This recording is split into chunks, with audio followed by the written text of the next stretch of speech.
औज़ुबिल्लाहिमिनश्शैतानिर्रजीम बिस्मिल्लाहिर्रहमानिर्रहीम। रिस्कनी चावी काफ़ी भाग 4 पेज नंबर 10 पर हदीस છે। એક વખત છઠ્ઠા ઇમામ હઝરત ઇમામ જાફર સાદિક अलैहिस्सलाम પોતાના ફરઝંદ મોહમ્મદને ફરમાવે છે કે બેટા, જુઓ, ખર્ચમાંથી કાંઈ વધ્યું છે? આપના ફરઝંદે કહ્યું કે હા, 40 દિનાર વધ્યા છે।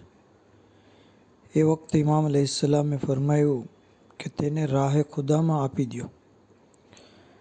દીકરાએ વિનંતી કરી કે વાલિદ સાહેબ, અત્યારે ઘરમાં માત્ર 40 દિનાર જ છે, આ સિવાય બીજું કશું જ નથી।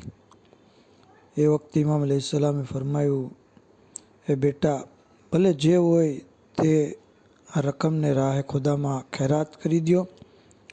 બેટા, શું તમે નથી જાણતા, દરેક ચીજની એક ચાવી હોય છે અને સદકો રોઝીની ચાવી છે।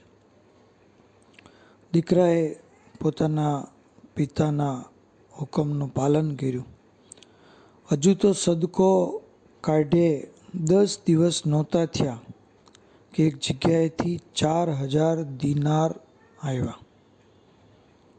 એ વખતે ઇમામ अलैहिस्सलामे પોતાના ફરઝંદને ફરમાયું, હે વાલા દીકરા, તમે જોયું, 40 દિનાર સદકામાં આપ્યા હતા અને અલ્લાહે આપણને 4000 દિનાર અતા કર્યા।